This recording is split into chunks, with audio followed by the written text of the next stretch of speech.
So what we've done is we've got a cloud generator up here. It's an ultrasonic nebulizer. It's going to create real water particles, just like you would find in a cloud. What we're seeing now is we're actually filling this chamber with microscopic water particles. You can see that it's almost completely filled with water vapor. It's beginning to condense a little bit on the sides, just so that you can see the detail. We've got a nice dense fog, just like you were sitting inside a cloud at 50,000 feet. At the bottom of the cloud chamber, Dr. Agnew has constructed an ELF wave transmitter, a miniature version of Haarp. We're only using 100 watts. It's perfectly safe. When Dr. Agnew turns on the ELF wave transmitter and begins shooting ELF waves into the simulated cloud, the cloud begins to move up to the top of the chamber, taking the moisture with it. If you get down low enough, you can actually see a clear layer above the antenna. It is actually pushing these water particles up, and that's exactly how Haarp works. What we've done is we've not only pushed the cloud off of the Haarp antenna, but as you can see, our cloud is almost completely gone inside. Haarp does exactly the same thing. It ionizes the particles, pushes them out into space. Haarp is one of several ELF wave transmitters located all over the globe. The United States owns and operates 3 of them, one in Gacona, Alaska, another in Fairbanks, Alaska, and one in Arecibo, Puerto Rico, near Nizhny Novgorod, and the European. Russia has one in Vasilur. The Union has one near Tromsø in Norway. Working in tandem, these transmitters could potentially alter the weather anywhere in the world, changing the jet stream's course entirely, triggering massive rainstorms or droughts. Even hurricane steering would be possible by heating up the atmosphere and building up high-pressure domes that could deflect or change the course of hurricanes. The U.S. government is firm in its position that Haarp is just an atmospheric research facility. But is it more than coincidence that since going online, some experts have reported strange weather anomalies, including massive floods, hurricanes, and earthquakes? Haarp went online in 1994, and construction continued until 2007. There are reportedly a total of 5 known ionospheric heaters, including Haarp, in the world today. There are possibly 20 other ionospheric heaters in existence all over the world. There's no conclusive proof. We happened to be in the office at the time when the earthquake happened. It was significant and shook our office, which is a large concrete building, which is 2 to 3 stories high. Of course, immediate reaction was to get into the doorways. As soon as it left, we had to evacuate all of our staff. Thankfully, none of our staff have been injured in the office. However, our compound is probably built better than most structures in this area. And so you can only imagine what's going on. Do you have any initial reports of casualties, deaths, and injuries, Mr. Rogers?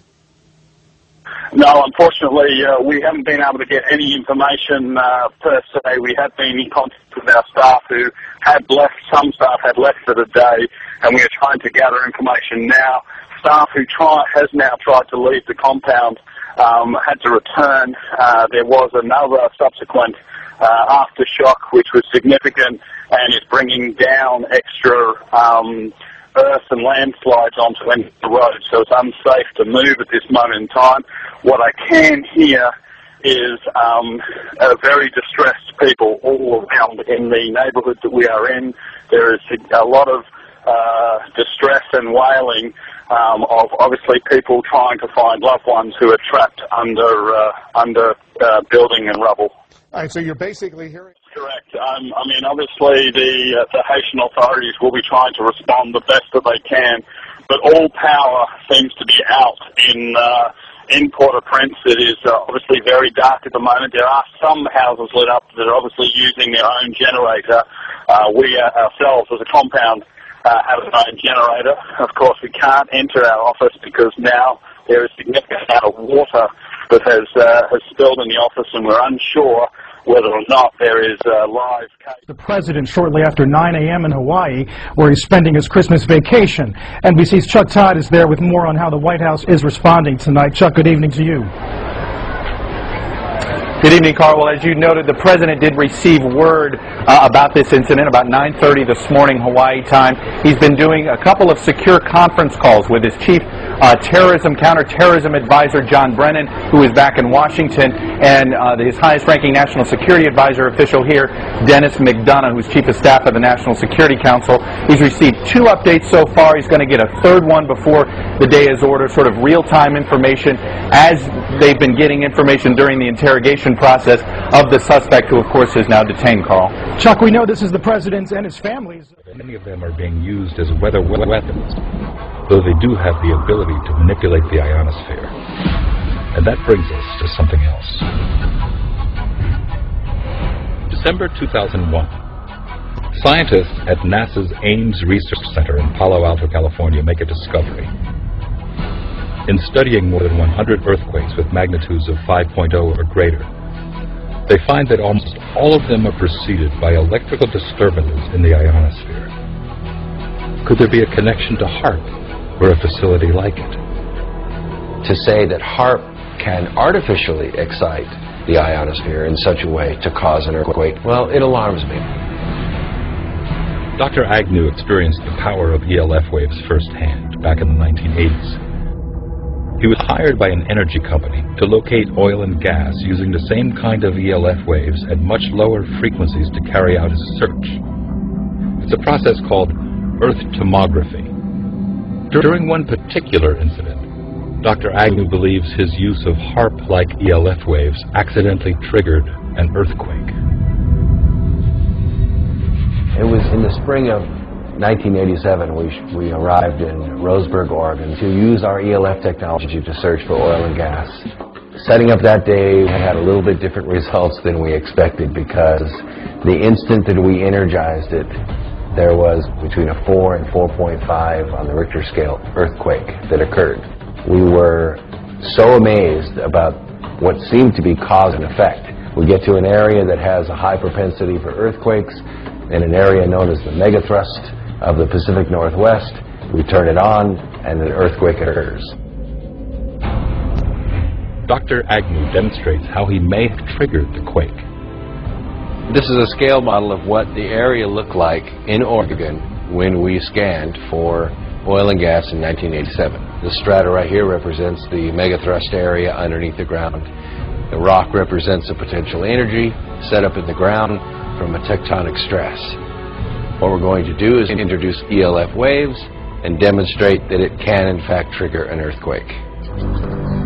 In this case, Dr. Agnew is using a stereo speaker to produce the ELF waves needed for his demonstration.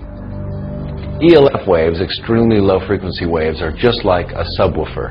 In your car, you can actually feel the vibrations through your body. ELF waves are the same way. They vibrate the earth, and at right resonant frequencies, they can have devastating effects. When the speaker is activated, ELF waves begin to emit. Tiny vibrations in the sand are detected, and then a few seconds later, the rock representing a fault line shifts. As you can see, in a very few seconds, the resonant frequency built up in our model released the potential energy in the rock. That concussion, on a real scale, would have been felt for 100 miles. These conditions are already set up in the ground. All it takes is the activation energy to make the release happen. This is a small scale, and we're only using 30 watts in this scale.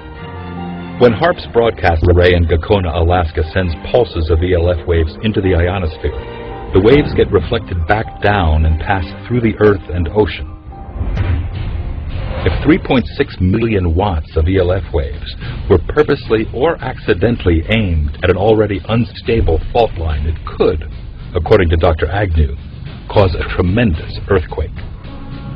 You know, looking at just simple instability, you know, what does it take to create an avalanche? A guy walking across an unstable ice field. What does it take to trigger an earthquake? The right signal coming in when the pressures are already built up and they're at their threshold, that feather, and in our case that hammer, releases that energy. Conspiracy theorists believe Haarp is responsible for triggering earthquakes in enemy territories, like Iran, China, and rogue parts of Afghanistan over the past 3 years. But Haarp's startling potential doesn't end there. Some say it's linked to a strange phenomena occurring in our skies. In recent years, peculiar cloud formations have been appearing in the skies all over the world with increasing frequency.